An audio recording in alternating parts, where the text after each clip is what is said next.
En nuestro primer resumen le comenté que ayer en la conferencia mañanera la presidenta Claudia Sheinbaum dijo que era inminente el regreso a México de Fernando Farías Laguna, contraalmirante de la Armada de México, quien está acusado de huachicol fiscal y está detenido en Argentina, país al que se fue cuando se libró una orden de aprehensión en su contra. Y sin embargo, a lo largo del día nos enteramos que pues inminente no. Vamos a platicar al respecto con Epigmenio Mendieta, abogado de los hermanos Farías Laguna. Recordemos que Manuel Roberto, su hermano, está en el penal del Altiplano y Fernando está, como decía yo, en Buenos Aires, Argentina. Hola, Epigmenio, ¿cómo estás?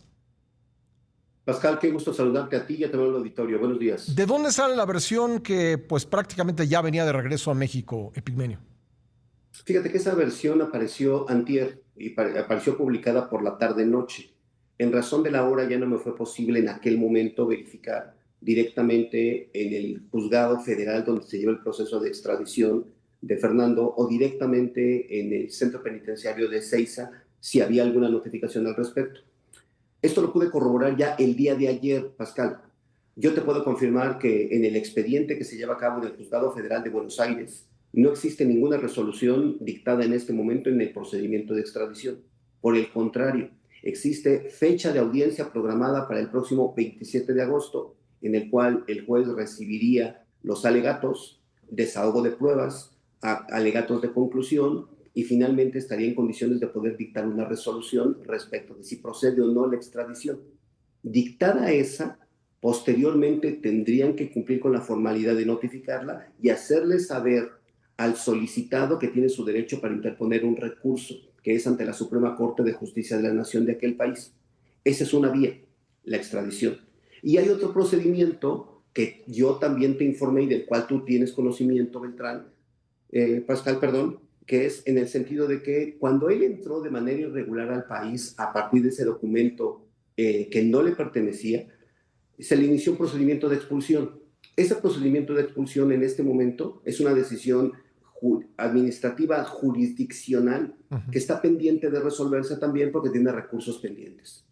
En concreto, si decidieran que lo van a expulsar, pues no va a ser por una vía jurídica, porque las dos que tienen pendientes en este momento están pendientes de resolución, Pascal.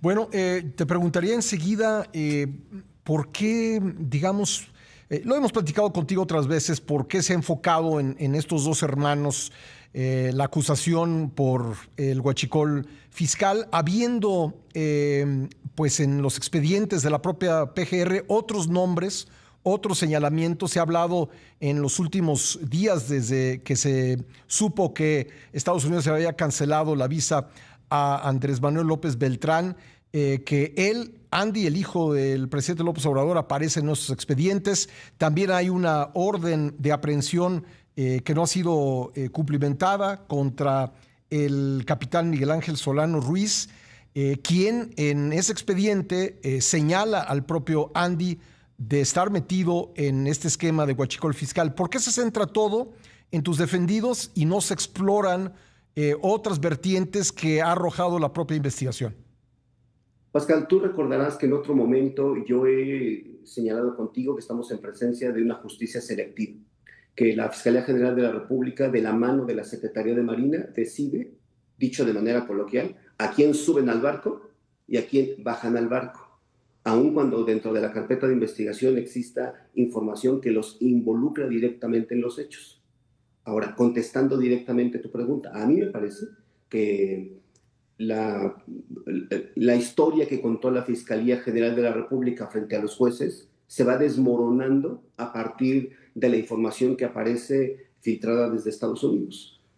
Hoy me parece que hay un señalamiento directo de cómo es que participaron actores políticos directamente en esto, porque de otra manera, Pascal, no se podía explicar cómo un entramado tan complejo, donde hay tantas secretarías de Estado involucradas, pudieran simplemente dejar pasar las cosas o no se dieran cuenta, pero hoy aparece una explicación que parece mucho más creíble y razonable de cómo es que las cosas sí funcionaban. Ahora, atribuirles la responsabilidad directa de líderes a dos hermanos militares de mando medio pues es pensar que tendrían la capacidad para tomar decisiones en Pemex, en la Dirección Nacional de Aduanas, en Marina, en Sedena, en la Secretaría de Energía, en la Secretaría de Hacienda, en el SAT y en otras dependencias.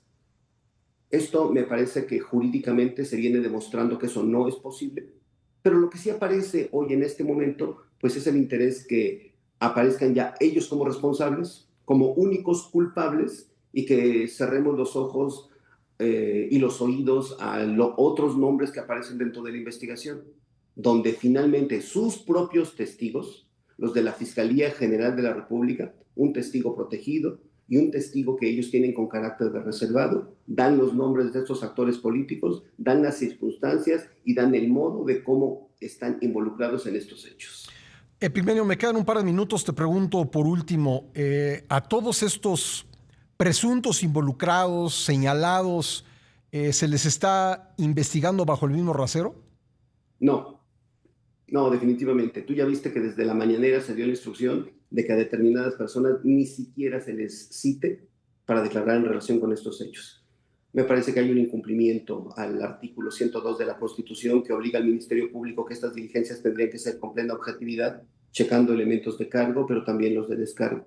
Y creo que en este momento hay una justicia selectiva donde a unos se les excluye y a otros se les declara como culpables de manera anticipada. Desde luego que no estamos en presencia de una investigación objetiva e imparcial que tuviera como propósito claramente buscar el esclarecimiento de estos hechos. En unos segundos te lo pregunto como abogado penalista. Ayer decía la presidenta que no se investiga a Andy López Beltrán porque no hay pruebas, pero según entiendo yo el derecho, las pruebas se encuentran en el proceso de investigación, no antes.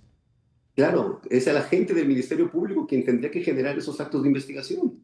Hoy estamos con sorpresa dándonos cuenta que desde la Presidencia de la República se determina qué actos de investigación y a quién no hay que investigar. Eso trastoca completamente un Estado de Derecho, Pascal, y creo que lo más claro es que lo hacen desde la mañanera y todo mundo nos estamos dando cuenta a quién quieren excluir a priori y a quién quieren condenar a priori.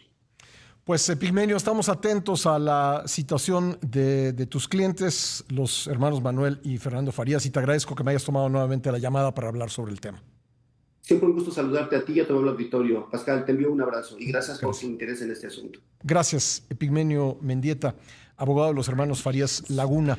7:38, vamos a un corte, regresamos.